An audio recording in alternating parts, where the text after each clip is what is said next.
Ci derrière commencent les aventures de Monsieur et de Madame Jolibois, simples particuliers, combinés avec les faits et gestes du docteur et les choses merveilleuses relatives aux bourgeois et à Monsieur Pincil. Monsieur Pincil, qui est artiste, dessine la belle nature. Monsieur Pincil, qui est artiste, regarde avec complaisance ce qu'il a fait et remarque qu'il est content. Monsieur Pincil, qui est artiste, remarque qu'à rebours, il est content aussi. Et même en regardant par-dessus l'épaule.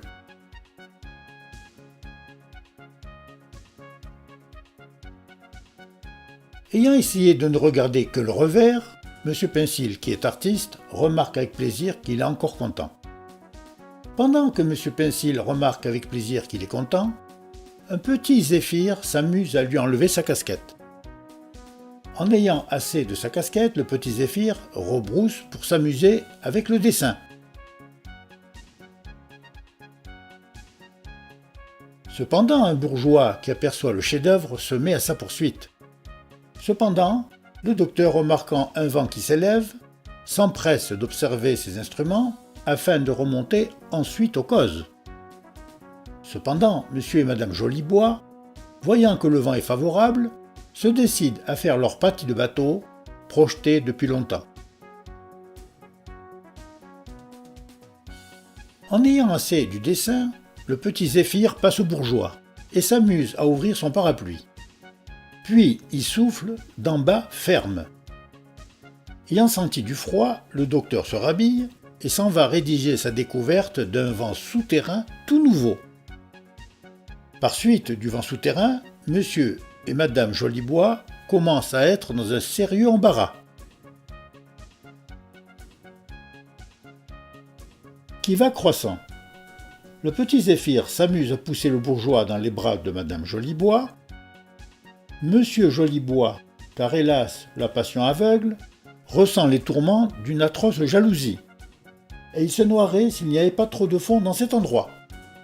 Cependant, le docteur ayant cru remarquer que le vent souterrain est chargé de particules odorantes, s'occupe d'en remplir des fioles à l'appui du grand mémoire qu'il prépare. Monsieur Pincil, ne trouvant plus que le portefeuille, est enchanté que son dessin ait été enlevé par quelque amateur du vrai beau. Ayant refait un autre dessin, Monsieur Pincil s'embusque pour découvrir l'amateur.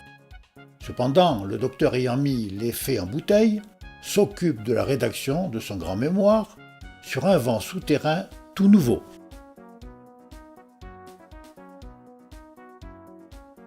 Le bourgeois, ayant imprudemment lâché le parapluie, a le bonheur de tomber sur les épaules de Madame Jolibois. Ce que voyant, car hélas la passion aveugle, Monsieur Jolibois se persuade que c'est sa femme qui enlève son amant. Aussitôt il se dépouille de ses vêtements pour chercher la mort dans les flots, mais il trouve que la chose est malaisée.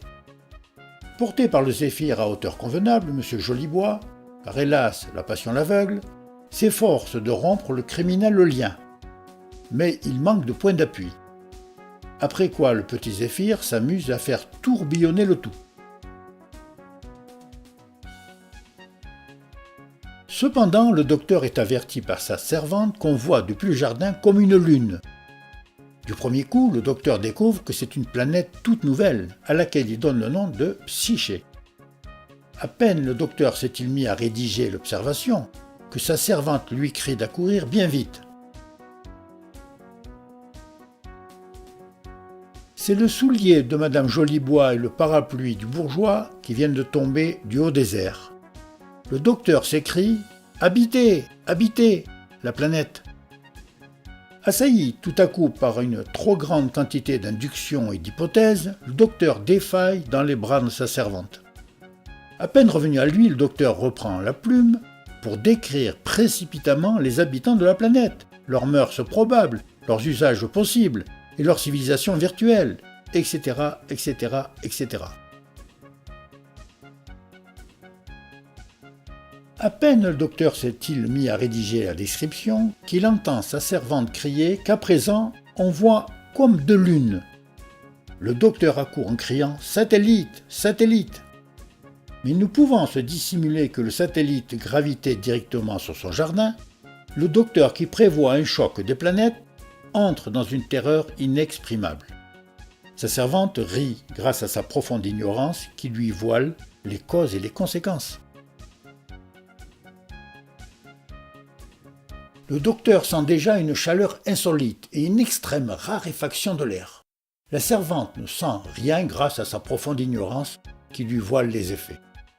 Le docteur entend aussi un bruit sourd de rotation ellipsoïde et parabolique. La servante n'entend rien grâce à sa profonde ignorance qui lui voile les rotations. Le docteur subodore aussi des exhalaisons sulfureuses. La servante ne subodore rien grâce à sa profonde ignorance qui lui bouche le nez. Éclairé par la science, le docteur, prévoyant la fin du monde, va faire son testament, se met au lit et attend le choc d'un moment à l'autre. La servante qui ne prévoit rien grâce à sa profonde ignorance s'en va cueillir des salades pour le dîner.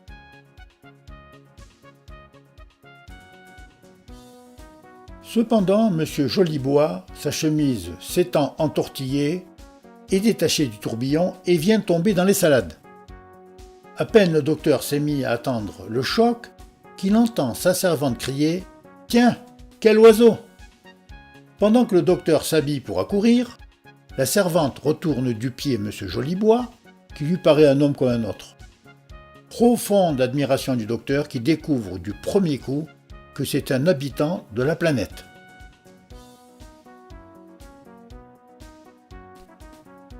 La première chose que fait le docteur, c'est de mettre son habitant sous clé dans la grande volière. Cependant, le bourgeois ayant lâché Madame Jolibois se détache du tourbillon et s'en vient tomber dans une meule de foin.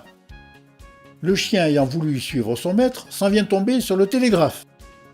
Cependant, le docteur se hâte d'achever son grand mémoire sur un vent souterrain, tout nouveau, et de l'adresser à l'Académie royale afin de pouvoir s'occuper sans distraction de son habitant.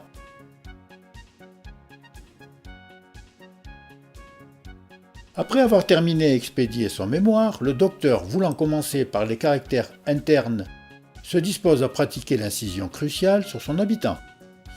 À peine M. Jolibois a-t-il senti la pointe du scalpel que, revenu de son étourdissement, d'une seule crispation cruciale, il met le docteur hors de combat.